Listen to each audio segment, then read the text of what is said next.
Hi, I'm Dr. Sally Mina of Motivize Eye Care, and I wanted to share a story with you today about a patient of mine that I saw. And it's a story that will help us realize the misconception we may be experiencing about how our eyes are working. We may think they're working great, but they may not in actuality be. And it's super important to get an eye exam to determine if there's a problem that requires attention before it is too late or much harder to treat. So enjoy it, and I can't wait to see your comments and questions afterwards.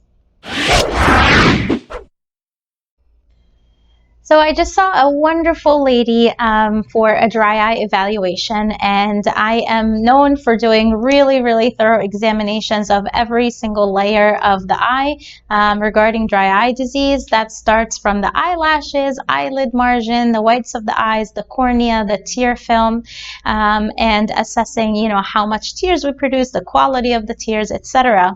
And as I start any examination, we start with a questionnaire that's been developed for different studies, and it's a great tool to find out how, or to hone in on how patients are experiencing their daily activities. And I had this wonderful patient, and she was filling out her form, came back with nothing. There's no problems at all, no redness, no grittiness, no dryness, no eye fatigue, nothing like that. And then as we were doing the history and the examinations, I asked her, well, what are your, do you have any dry eye symptoms at all? Now, she is a contact lens wearer, and she says, no, I do pretty well. I said, okay, well, that's great. We'll go ahead and proceed with the exam. And the reason I had brought her is because I had already seen some dry eye signs in her eyes. And so as we are discussing and just chatting, I was asking, so how are your contacts doing? Because it was also a contact lens follow-up. And she said, oh, they're doing really good. I see really well. And, I had her, okay, well, let's go ahead and read the letters on the chart. Well, she can't see very well. She was reading maybe 20/40. And for some of you who aren't familiar, the 20/20 line is that ideal cutoff, at least. And then 20/40 is the minimum required for driving. And she was barely reading 20/40 with her prescription. So I asked her, well, let's have you blink. Do you notice any change in your vision when you blink? She said, not really.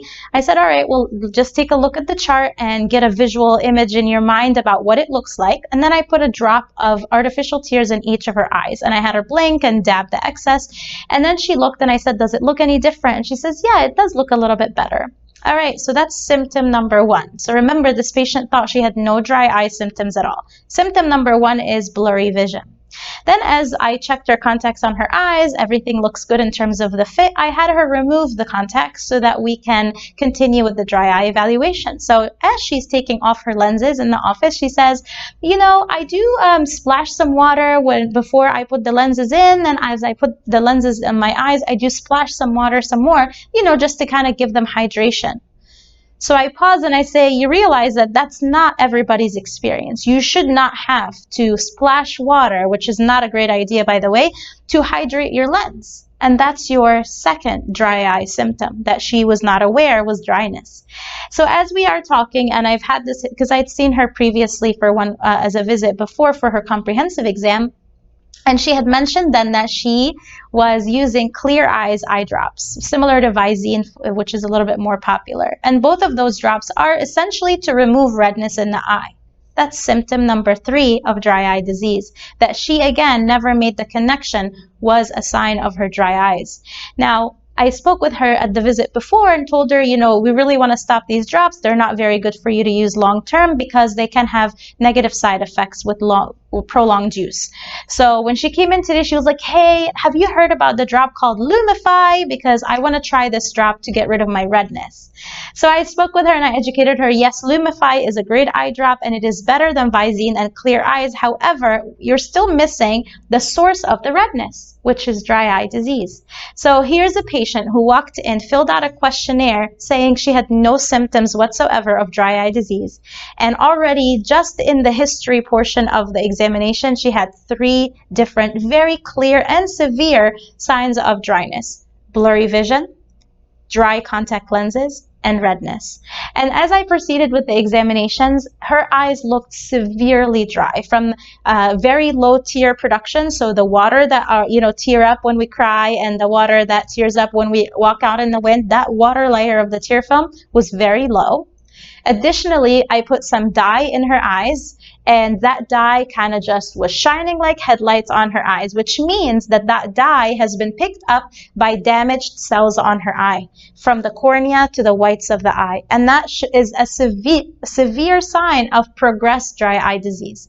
So as I completed the examinations and I found a few other signs that really need addressing, I just wanted to clarify to this patient that this is what we need to learn, is that unfortunately, a lot of us are walking around thinking we have no issues with our eyes, when in reality our eyes are consistently and slowly getting damaged, and we won't do anything about them unless they get really severe or an eye doctor takes the time to look thoroughly at the eyes to find out what exactly is going on and to listen to the history that we take. So I just wanted to come by and share that story. If you are at all experiencing anything out of normalcy, and I don't want you to compare to your normal, because as humans we get adapted to what our normal is, and we forget that at one point in our life we didn't have red eyes all the time.